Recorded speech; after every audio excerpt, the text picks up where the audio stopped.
Hi guys, welcome back to the channel. Long time no video. I want to do another collection channel. I feel like this is going to be super long. We did the 3DS not that, well, yeah, actually quite a while ago. And now today we're going to do the N64, my full collection, mostly carts, but we're going to jump straight into the video because it is going to be lengthy and talk about the several, I think I've got 9, 10, 11 box games here in fairly good condition. So they won't be reviewing every game because there's about 70 to get through, but if I can spend 10 to 30 seconds per game, I will be quite happy with the outcome of the video. Here is the first one, and it is a boxed version. The box is in okay condition. I know people like pristine things, but considering I've had this for many years, since I was a child, I'm quite happy that the box has held up this well. It is complete in there with the manual. I'm not going to get it out because they are a faff to deal with. But this game, obviously Jet Force Gemini, had a bit of a renaissance with the Rare Replay when that came out to Xbox. So hopefully you know a little bit about it. It isn't one of Rare's best games ever, but it is a good game, and I would recommend people have a little play of it on the N64. Next one here, a classic. Again, I don't need to say a huge amount about this one. It is boxed. Unfortunately, this one is missing the insert, but I could pick one of those up fairly quickly. It is Banjo-Kazooie. This is the ultimate platformer, maybe. I know a lot of people go mad because of Mario, obviously, but I think this one does a lot more than Mario 64, and it is awesome and fun and creative and challenging. I really enjoy it. Here's a bit of a close-up of the box art. Pretty cool box art. Very iconic. Next one is probably my favourite game as a child anyway, maybe not now so much. It is No Mercy. Again, I remember picking this one up for Christmas way back in early 2000s, I guess. And I definitely played this the most out of any game that I've owned on the N64. It is crazy good. It still holds up well today. It's a shame they can't do a proper remaster. The gameplay is maybe a little bit slow for modern standards, but the actual core mechanics in it, amazing. Championship mode, perfect. Survival mode, so much fun. Multiplayer, unbelievable. For the day, this was the amalgamation of the Aki engine, and what an awesome game. Here's one that probably isn't on many people's must-buy lists, and that is South Park Chef's Love Shack. Very fun game. If you are a fan of South Park, you might want to actually pick this one up because it does do a good job of keeping the humor in. Basically, it's a quiz game, which is a bit weird because when you look on the back, you'll see that there is a lot of talk about multiplayer and a lot of talk about the mini games. So there are a bunch of mini games. It's almost a bit like a WarioWare game for the N64 because they are super micro games. The questions themselves, I don't know if I can get a good take on that screenshot there. There are a lot of South Parky questions, but I wish there were more. Obviously this is early days, so they didn't have a huge amount to go on with South Park lore. Maybe 1 or 2 seasons when this game came out. So there is a lot of questions about American pop culture, which I just didn't understand. But as a child, we played this a ton, multiplayer, mostly on the PlayStation though. But I picked this one up in later years just because I love it so much. Here is an early N64 classic, 1080 snowboarding. What is there to say about this one? You were either a 1080 snowboarder or a cool boarder back in the day. I actually preferred cool boarders, maybe not 1, but cool boarders 2, 3 and 4. 1080 was a bit of a slower paced game than those and a bit more realistic maybe, I'm not sure, but it was definitely one that a lot of people enjoyed, and over time I've learned to love it. It is a great little snowboarding game. Next one, a bit of a random one, NBA Jam, or NBA Live rather, 99. Again, I had this as a kid. I was a big sports fan as a child, especially to play on consoles. Basketball was never the highlight though. It was more so American football and normal football.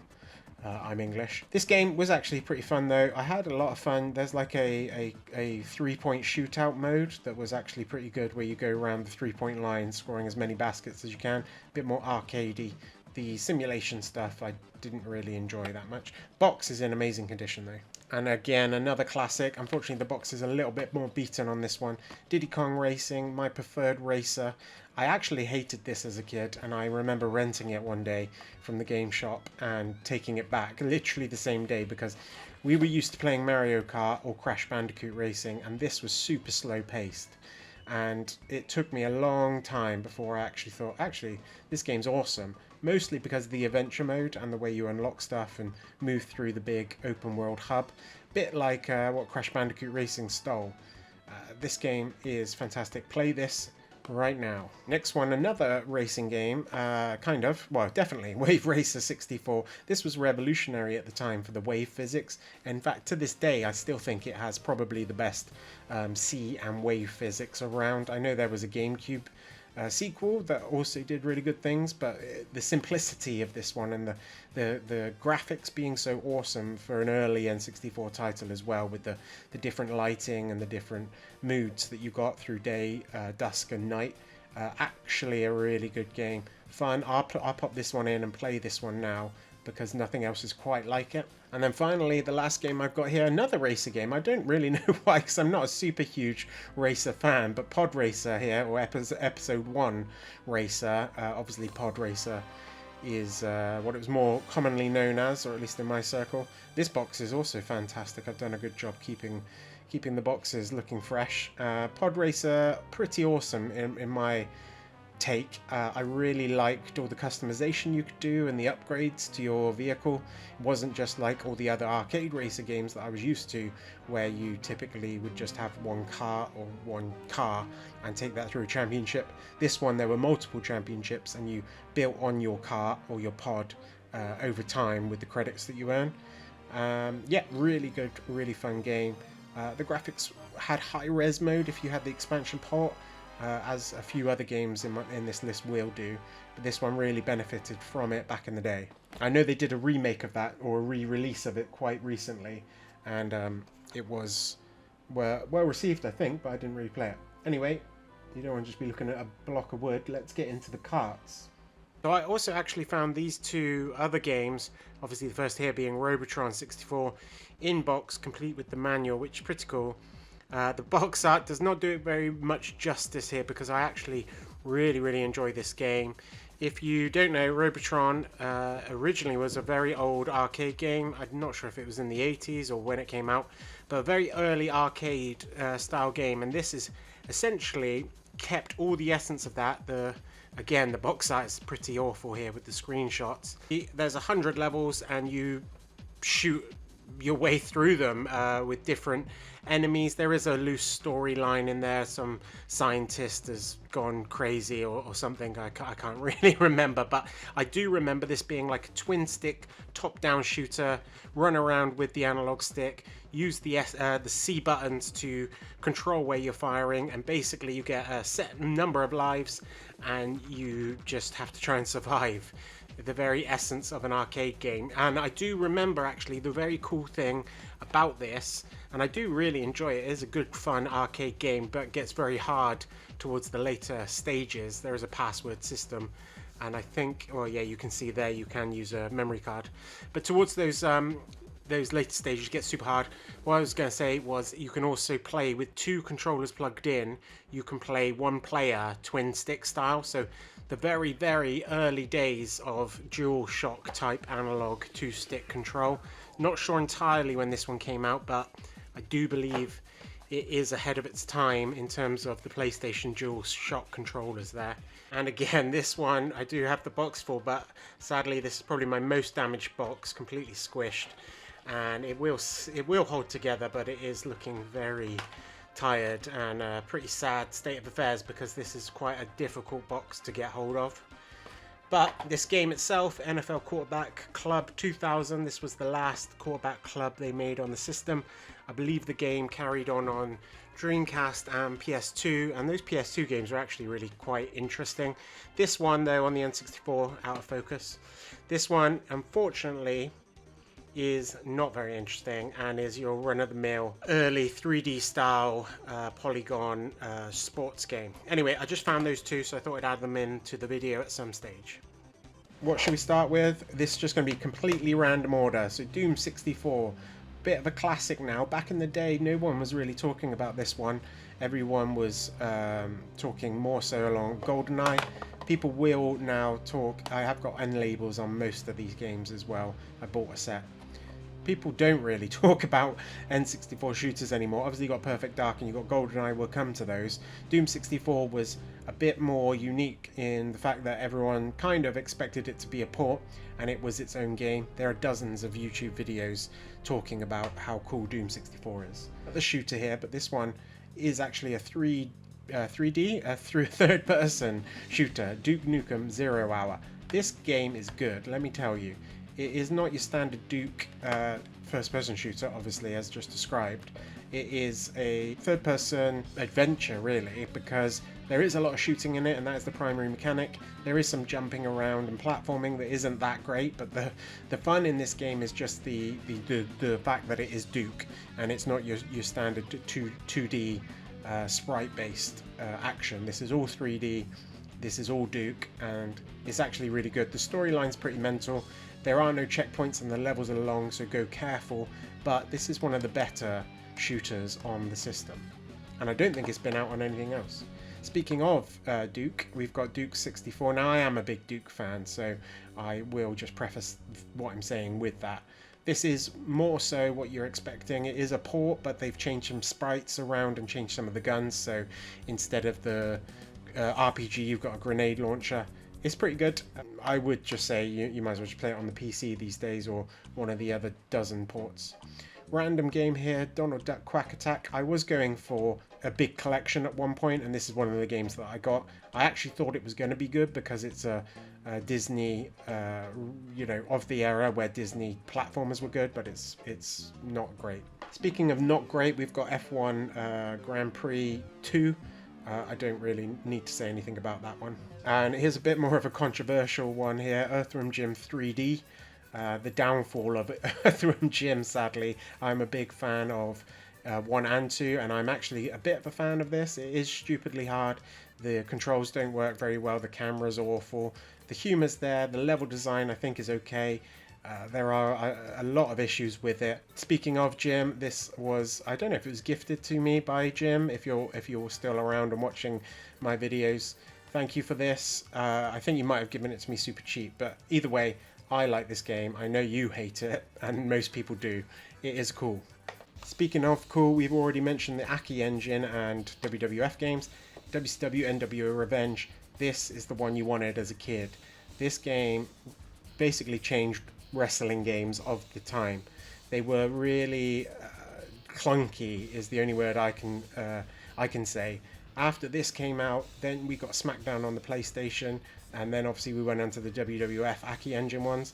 This really revolutionized wrestling games. I know this is probably the 3rd or 4th game in a series of Aki engine, but this is where they started to really craft the engine and make a very decent product. Loved this game as a kid. 2 games here I'll go back to back because they're sequels, Quake and Quake 2.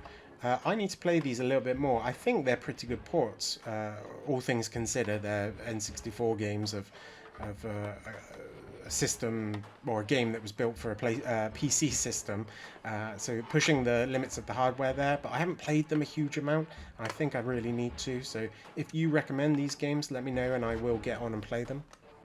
Man, I'm knocking up a lot of dust getting some of these older titles out I haven't used in a while. Here is Lilac Wars, and South Park and Mario apparently. Let's talk about all 3 quickly. Lilac Wars or Star Fox 64. I don't know why it was called this in the UK. Unfortunately, my stickers do say Star Fox 64. It's a better name anyway, and awesome game. I would say if you're going to play it these days, you might as well get it on the 3DS, because that is basically a remake and it looks much better. Super Mario, not going to say anything else about this other than it being revolutionary for analog controls. And Mario Park, South Park, the first of 3 or 4 games, people will say. I actually really enjoyed this one. Have had it on the PlayStation, got it on the N64 because I was enjoying the PlayStation version so much as a kid. I like this game. If you don't, I can understand why, but it's not that bad. Especially recently, I played the multiplayer with my daughter, and it was actually a lot of fun. Another game here, Star Wars Shadows of the Empire. This was a release game, I think, when the N64 came out, at least in Europe, and it's actually really good. The graphics are pretty good. They're very Star Wars. I mean, you can definitely tell that you're looking at a Star Wars game. Gameplay is split between third person action and third person flying. The flying is awesome. The action is a bit clunky and the camera doesn't work very well, but you get that a lot with games of this era. I really like this game, and I think it did get a re-release recently, but I would love a HD remake of it with modern controls and graphics, etc. Bomberman 64, something I picked up over the last couple of years. Haven't played it a lot. I thought it was going to be better than what it was. It's a bit of a letdown for me. Big arcadey adventure. The level design's not great. 3D doesn't look very good. Just give me a 2D sprite. Last Corpse. This one's pretty cool as well. I believe this was a Rare game, right? This is a Rareware game? Pretty sure it is. Very unique. For even to this day, nothing else has really done much like this. You control a bunch of different vehicles and you just have to eliminate cities and structures and bombs and stuff. It's pretty cool. I'm not doing it justice with this very short explanation, but I recommend you go and have a look at this if you're unfamiliar. Beetle Adventure Racing. This one I picked up maybe a decade ago because it got a bit of popularity on YouTube. Other big YouTubers saying this is a hidden gem and this is so cool, and I ran out and got it, and it was a massive letdown. One of the dullest racing games I've ever played. Big courses. The driving's fairly fun for a few minutes, but then the courses are so long and big, and there is variety and there are different racing lines to take, but unfortunately it's just a bit too tedious because of the length of each level, and you don't upgrade your vehicles or anything. I don't recommend this one. I also don't recommend World Cup 98, but if you're a kid around this era, you probably had this. Maybe one of the better selling games of the whole system, I would imagine. Nothing else to say on that, but I did play it a lot as a kid. And Wipeout 64, not really sure why I bought this one either. I did enjoy the Wipeout games on the PlayStation. It does run really well on the 64. You might as well get F-Zero X though. If you really want to play Wipeout, play it on the PlayStation. Mortal Kombat 4, the jump to 2D, no, the jump from 3D to 2D did not do Mortal Kombat well for many, many years. I don't think 4 killed the system of the franchise for a while, which is kind of what a lot of people do think, because I think, did it go sort of 5, 6, 7 years before it had another game in the series with the PS2? I think this game's alright. It's just, you know, it's not as good as 3 or 2. This one's actually a little bit different. Scooby-Doo here is quite a unique game for the N64 because I thought it was going to be a bit of a platformer like the PS2 versions or the PS2 later games. But actually this is an actual mystery, almost like a bit of point and click, Tomb Raider, Resident Evil style, fixed camera, janky controls. But you go around these different themes based on the cartoon and have to solve the mysteries. It's actually quite interesting. Let's go through the next one. Here's another one that a lot of people at some stage said it was a hidden gem. Buck Bumble, a third-person flying simulator shooter with a crazy soundtrack. I think that's why it gets popularity, because the soundtrack is insane. I hate this game. It runs so fast. I don't know if it's 60 frames per second. If it's 30, you just feel like the controls, it's just way too sensitive. Don't bother playing it. Do bother, and I'm sure you probably already have played both of these games. We've got Zelda, Ocarina of Time, Majora's Mask. Not a huge amount more I'm going to be able to say on these that you don't already know. You've already got your opinions on these. Again, revolutionary games for the time, and even to this day.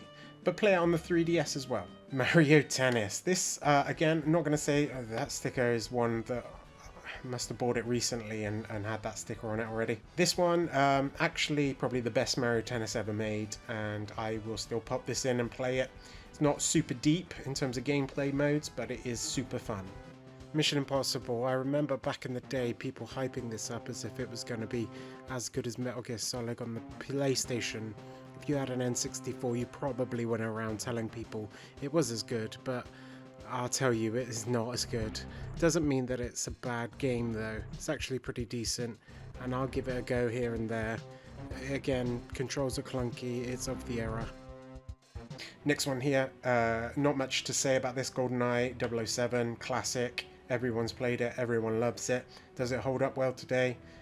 I won't be the judge of that, but I will still play it occasionally. Another shooter here. I didn't realise the N64 had so many shooters until I'm going through my collection. Turok 2, Seeds of Evil. Don't really like this game. The levels are huge and open, and it's not very clear often where to go. The frames per second are just dreadful. There is different resolution modes I think you can get on it, but personally I don't think this is one to play. I think they re-released them recently on modern hardware. Maybe it plays better, but this is not one that I would recommend. Hopefully you can't hear the background, but my neighbour's doing some DIY up above me and there is some banging in the room next door, so I'm hoping you can't hear that, and I'm going to keep going anyway. International Track and Field Summer Games. This game was insane if you had it on the PlayStation. I don't think it's that great on the N64, and it is quite hard to get hold of in the UK, but this was one of the classics that I got with my PlayStation back in the day, and I would play the crap out of it with all my friends trying to beat the high scores. Another racing game here, Top Gear Rally, one I didn't even remember playing that much of. I can't really say too much about it. I think it has a pretty okay or decent championship mode, and I do remember the levels being quite interesting, more muddy and track driven rather than on your roads. So actually thinking a bit more, I think it was alright. Slowly that's coming back to me. Next one here, nothing too much to say, Mario Kart 64. I know I sort of slated it before, saying Diddy Kong is better. I stand by that, but Mario Kart is a classic, of course. I do play it still with my daughter, even this N64 version. Very fun, but very sensitive on the steering. Does take a lot of getting used to if you're used to Mario Kart 8. Another racing game here, Road Rash 64. This again is hard to get hold of in the UK. Don't think it's as good as the Mega Drive versions.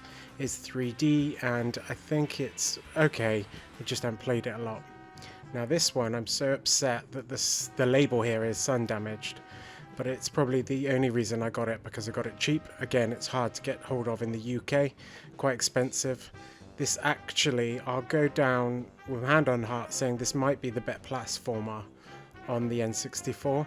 It's a lot of fun. If you love Looney Tunes, then it's going to really appeal to you. It has got, you know, all the levels are similar to the cartoons, or based off of that. All the words are based off of the actual cartoons, and it all sort of climaxes with facing Martin the Martian up here, and it's just a really fun game. Go and play it now if you haven't. I promise you will enjoy it. Make sure you probably want to do it on emulation. The only criticism people used to have of this is because the graphics are a bit fuzzy on the original system. That was literally, though, the only downside. It came out to the back end of the console's life, so that's why people don't really talk about it. And it is, again, a licensed one, but it is a hidden gem. Go and play this one. Nobody talks about it, and they should. Pilot Wing 64. A release game for the N64 as it was for the SNES and 3DS. Really good fun, showing off the capabilities of the N64 and the 3D models and engine that you could use for the system. Has it dated well? It probably has, actually. Probably better than the SNES version, and a lot of fun to play. Just fairly short. Pretty good though. Next one here, I can't unfortunately say much about it. Magical Tetris Challenge. I think this one is actually based on Disney, isn't it? Yeah, there's a Disney logo there, obviously. But I haven't played it a lot. I think I just picked it up just to add it to the collection. I think it's decent. I think the multiplayer might be alright, but can't say much more than that. Unfortunately. This one though, I could talk about it for a long time. I love Mario Golf, and this is one of the best Mario Golfs out of all of them. The gameplay is actually super fun. It's simplistic, but it's not dumbed down simplistic like the newer ones are these days. Really recommend you play this. Could be, the only improvement is it does take a long time to get through a round because of the camera angles and the cinematics, but it is a great game. Next one here, Snowball Kids. Everyone kind of knows this one. It is an Atlas game, but it is quite popular and easy to get hold of. Quite good fun, arcadey, great multiplayer, all downhill. You know what you're getting with Snowball Kids. It's a good game. Turok, the original first Turok. I actually like this one. I know I slated the second one, but I think a lot of the issues with the second one is the frame rate and the open-endedness of the levels. This one is a bit more linear. The game actually runs quite well because the graphics are a bit more simple. The platforming is really challenging. That's where it struggles because of the controls. There is a lot of platforming in this that isn't really needed. The shooting, etc., is all spot on and a lot of fun to play. Body Harvest. You'll probably know this one and recognize this little logo as it is from the company that went on to make GTA. Imagine this one as pre-GTA on the N64. So you play as this chap, and you can see behind him is a big bug. They are invading Earth or invading whatever planet you're on, and you're out to try and stop them. It is a very early big open world. You can't just go anywhere. You have to do certain things to then open certain areas. But on the outskirts of it, it looks like a big open world. Vehicles and stuff to drive around in. Houses and villages and villagers to go and meet and save and stuff. It's interesting, that's for damn sure. It's not perfect and it is a bit clunky given its age, but I recommend you go and give this one a little play. Another racing game, arcade style racing game, Lego Racers. Not a huge amount to say about this one. It isn't as good as the PlayStation version. Go and play that one because this game is a bit limited. I do like the concept of building your car out of Lego and that affects how it drives, but it's not super refined here. On the PlayStation, I think it is. Here's a very interesting one to me, Operation Winback. There was a sequel on the PlayStation 2, I believe, that was not that great. This version, the original on the N64, actually really fun, really good 3D shooter, very stealth mechanic-y, but at its heart it's a cover shooter. Think about Gears of War before Gears of War. Slow the gunplay down, make sure you don't have very much health, and you have to be very tactful. Very fun game though. I do recommend you go and play this one. Pokemon Stadium, the original one with the Game Boy transfer pack thingy. Really fun game. It's a shame there's only, I think, a handful, maybe 50 Pokemon in it. Imagine if this had 151 back in the day. It would have been even bigger than it already was. It was one of the biggest games on the system. Killer Instinct Gold here. Pretty cool game. It's basically a port of the SNES though. Essentially everything looks the same. I'm not entirely sure if it is a port, but the graphics are the same, the characters are the same, fields of the areas are the same. It might be a little bit smoother, although the SNES version is very good, so it's hard to say. Anyway, it is a good game. Just flies under the radar a little bit. Here's a really cool game, Toy Story 2. Again, I recommend you play that on the PlayStation or Dreamcast actually, but fun game, 3D adventure, bit like Banjo, but the levels are a bit more smaller and concise, and the checkpoints and save system is a lot more user friendly. Go and give this one a go if you haven't played it already. It is as good as what people say. Another James Bond game. This one actually doesn't get talked of almost ever. I haven't put the label on it. The World Is Not Enough. This one is it is good. I enjoy it. I like the graphics. I think there's a high-res mode in this. It's probably, because it's slightly more modernized than GoldenEye, it's probably more playable now than GoldenEye is. I probably wouldn't recommend it though, unless you were really keen to play maybe all the 007 games ever, or all the shooters on the N64. It is fun and it is interesting though. Again, there is a version on the PlayStation that might run a bit smoother. Alright, last 15 or so maybe, I haven't been counting. This one here, Top Gear Overdrive. So if Top Gear Rally was the on-dirt version, I believe this is the on-road version, and it suffers a little bit because it's not as open and as fun, and the handling's not as smooth or arcadey. This one is one I really want to play actually. I haven't played it. I bought it a few years ago, just never got around to it, so it's just been sat in my drawer. Tonic Trouble. I believe this is a bit Rayman-esque, made by the same company, obviously Ubisoft, and I think it's very Rayman-y, but let me know if I should go out my way to play that one. Here is probably, if you're going to play a shooter on the N64, you probably want to play Perfect Dark. I'm not going to say much about it because everybody already knows about it, but again, awesome game. just annoying you had to have that expansion port. I remember playing it back in the day without it, and you could just shoot a few bots on the multiplayer levels. Now, I said I was a sports fan. This one I had from Blockbuster back in the day. I did buy it there. I haven't kept a rental. ISS 98, the best soccer game or football game from this era, probably all the way up until the midpoint of the PlayStation 2's life cycle. This game is still fun to play today because it just moves well. The ball moves well. The players, the AI, they all play like it's actually football. It's fun. This one's pretty interesting. Gauntlet Legends. So if you're not familiar with Gauntlet, it was an old arcade classic top-down, tricky horde type game. This is still that, but now they've made it 3D with some big universe around it. It's fun. It's really good with 4 players, which obviously you can do on the N64 easier than the PlayStation. Do I recommend it? It is hard, is the only downside to it.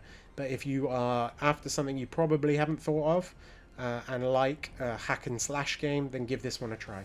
Couple more races to go here. F-Zero X, I kind of mentioned this one earlier. It's incredible how well this game runs. Super smooth, super fast, very arcadey. Simplistic worlds, but the level design and the actual courses is spot on. Really wish they'd make a Zero X for the Switch. Back to wrestling now with WrestleMania 2000. This game is not better than No Mercy, obviously, but the career mode is so difficult. At least I found it difficult because you can't select your difficulty. It just scales to you, and you're basically always having tough matches. And it's quite a unique scenario of the year that you play in your career mode.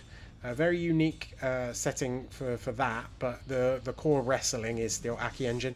In fact, I think this has more moves in it, wrestling moves, than No Mercy, just because there are less game modes and less other things to do in it. So if you want pure wrestling from your Aki Engine, this is probably the version to go for. Next one, another racing game, Extreme G. This was, again, another arcadey motorbike type flying. I didn't ever really know if it was motorbikes or if it was flying back in the day. Eventually picked it up more recently, and it is fun, but there are plenty of other better arcadey races on the game, many of which we've discussed already. And here's another one, S-Cars. This is probably better than Extreme G, to be honest with you, but again, it's not super amazing. I wouldn't say run out of your way to go play it. But if you are a collector, then it's worth picking up this one because it is still a fun game. Man, I desperately want to sneeze all this dust. Pokemon Snap, very fun, very awesome. It's crazy it took them so many years to make a sequel on the Switch and then couldn't really live up to this original. Obviously, it's got the classic Pokemon that everyone loves from the first gen, and it is just super fun to play, easy, relaxed. Replay value is huge. You must have this game. ISX 64 here. Obviously already talked about 98, which is much better. This is a bit more graphically basic and a bit more tedious to play. Mischief Makers, the label is slightly faded here, but that doesn't stop it from being an awesome game. Not one of my favorites. I know people kind of love and rave this game, and it is good, but it is a little bit too slow paced for me. Fun 2D style, 2.5D style platformer. And the last game that I've got is another 2.5D. God, I was speaking for 40 minutes. Struggling.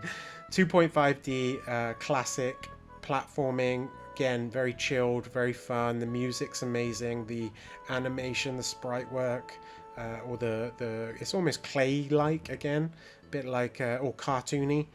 Really fun game, short but a lot of replay value if you want to unlock everything. So that is it, guys. Hopefully you've enjoyed this video.